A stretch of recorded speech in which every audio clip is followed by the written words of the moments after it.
Hey, Rod, good to see you. Good seeing you. When you come back to things like this, is it nonstop fans? No, obviously you'd rather be a has-been than a never was. But it's great to see all the guys, right? I mean, everybody goes in their different directions. Life happens. And then Super Bowl week, it's like catch up for a week, then life happens again, right? Then next year, catch up for a week, then life happens. So it's kind of a blessing to come back to see the guys every single year. I was a big fan watching you play. Like that was, my heyday as well. Like with the Steelers, and you played cornerback and then you played safety. At what point did you realize that was probably the move for you to make? Well, I was a safety first, so I was a safety from 8 years old all the way through Purdue. So I was wrong on the switch then. No, you're right. You're right in the league, NFL. In the league.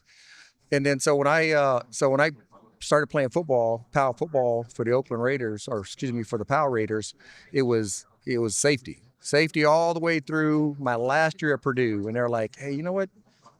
You might have to play corner in the league because you're fast. So they're like a little corner, a little safety, a little receiver, a little running back my last year at Purdue. And then when I got to the league, they're like, listen, when I ran my time at the 40, the combine, they're like, okay, you're going to be a corner. And I'm like, no, I don't want to be a corner. I really didn't like it. And it took me, luckily I had Tony Dungy as my coach because Tony doesn't yell at you. He doesn't raise his voice at you. Gave me a lot of love. I didn't know what I was doing out there. For about 2.5 years, I was like this playing, this out there. And, obviously when we first got to Pittsburgh, we weren't that good in Pittsburgh. We were the bottom of the AFC Central when the run and shoot was going, Boomer was going in Cincinnati, Kozar was going in Cleveland, and we were the last, right, the Steelers. And then we kind of grew into it, and then 12 years later, moved back to safety, and I was like, oh, when you just come home and you sit on your couch, and you're like, whew, man, this feels good. I was back home. I was like, finally, I get to play the position I should have played my whole career.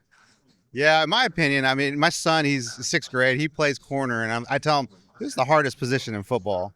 Do you agree with that? Yeah, absolutely. You give up one tug, it's like you're the worst guy ever. Like you have to be a shutdown corner. You can't give up any catches. If you give up a hitch, okay, they maybe so. But if you give up one touchdown, and don't give up 2 in a game, and then don't let it happen back-to-back weeks, then you're a bust, right? But in the NFL, a quarterback can throw 2 interceptions, 3 interceptions, but then he has a game-winning touchdown pass. He's the guy, right? It's like, it doesn't make sense to me. Generally speaking, what were the pass interference rules back in the day? There was none. No, I'm just kidding. But they were less. There also weren't as many cameras. But no, it's always been there. So when Mel Blount was like crushing guys, at the cornerback position, they're like, hey man, we need to get some rules out here because back in the day, there was none. I'm talking back in the 60s and 70s, there was none, right? So then when Mel, big as he was, Mel was 6'4", can run. He was just, running with receivers, pushing them. And they're like, okay, we need a 5-yard chuck rule. And really because of Mel Blount and those DBs back then were having their way with the receivers down the field. So they put the rule in place in the mid-'70s, somewhere in that area. I can't really remember the exact year. But it's been there for quite a long time. They just enforce it differently today than they did in my time frame. Because it was always that 5-yard rule. It's been there for quite a long time.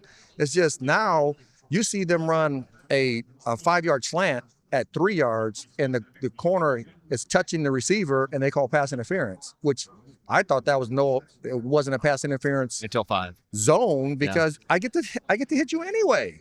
So it's like my argument always has been, man, let the DBs play, let the receivers play, and at the end of the day, if it's egregious, call it. To me, watching you return balls, watching anybody return balls, like that is what feels like the most vulnerable position in football because they're coming at you and you're not even looking at them. Is that so much of a feel thing? Were you able to divert your eyes and look? How were you able to become a successful returner? Well, I think it was like my first or second kick return in the league, in when I first came into with the Steelers. when you're in college, the hole opens up and it stays open. I learned not so much in the National Football League. I'm like looking at the hole open up. I'm going through the hole. It closed. I get hit side of the ear. Ball goes this way. I go that way. Ugh. Fumble. And I realized, hey, these things happen really, really fast in this league. So I have to make sure once I do make that decision, I'm gone. And so for me, I think the best returners, when you see the Devin Hesters of the world, it's the guys who have that vision, who can see it, who aren't afraid to have a little contact inside of that. And that's what I loved about it. It's like I played defense even though I loved offense when I was in high school. And my only top opportunity knowing I was going to touch the ball is either get an interception or a punt return, kick return. I have to take advantage of that. I know I'm not going to get any opportunities on offense. So it was fun to do, but you have to have that no fear factor when you're a returner and being able to make some catches when you probably shouldn't. And when you probably should, you fair catch it. Rod, when you win the Super Bowl, how long does that high last? And like, how long does the party last? Well, the lows last a lot longer, I can tell you that, because I was in 3, I lost 2. The lows last a lot longer than the highs. The one time that we did win, I mean, it was great, right? Going back and I didn't even do the parade back in Baltimore. I didn't go back for the parade. I went to Hawaii with my whole family and like, listen, I finally got one. I'm in Hawaii. I'd rather be here than the cold weather and being with the fellas. But I would say for me, it was about 48 hours. And then, hey, let's get back to it. Can you sleep? Well, yeah, when you're drinking, yes, you can fall asleep. That's called passing out. Why is working with the DEA fentanyl-free so important to you? Like, tell me about it. Well, first of all, the NFL Alumni Health has done a tremendous job of partnering with the DEA. This is our 3rd straight year coming here to the Radio Row to get the word out. And listen, everybody walks around with the phone in their hand, and it's really when drug-related deaths are, when you talk about from ages 18 to 44, are the most in this country. And fentanyl has grown, especially kind of like that 2015-ish, it was there, 2018-ish. The pandemic hits, it's rampant across the country. And the DEA has done a tremendous job of telling young kids and how to talk to the young kids about fentanyl itself, because social media, guys, what we really want to get across is that social media, you can't buy prescription drugs on social media. You just can't. So let's be smart. Your physician, your pharmacist is where you can get your prescriptions. And listen, 2 millimeters of fentanyl can kill you. It doesn't discriminate. They've done a tremendous job over the last 3 years. 50,000 people died in 2024, but it went down from 2023 where 79,000 people died in the U.S. from fentanyl. So each year, getting the word out, and I think that's the great thing I love about the NFL Alumni Health, partnering with the DEA and Agent Cole with the DEA. I mean, he's the boss man, and what they've done to correct that with our youth. Not only coming out here on Radio Row, but going around to different communities around the country, but also partnering with the NFL Alumni Health has been huge for getting the word out that let's be smart to our youth, getting on that phone, thinking that you're going to get some type of prescription drug.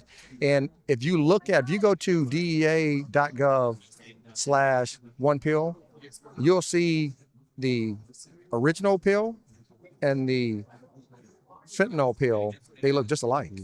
I don't know how you tell the difference. And for me, it was a little personal because my oldest son was involved in little drugs when he was in high school. Unfortunately enough that it wasn't fentanyl, because fentanyl wasn't the crave back in the early 90s. But to think that I have a kid who might have a drug issue today would be worrisome if I was a parent. Well, we really appreciate you coming by, talking with us about football and sharing that as well. So big fan. I appreciate it. Thank you so much, Rod. Appreciate it, guys.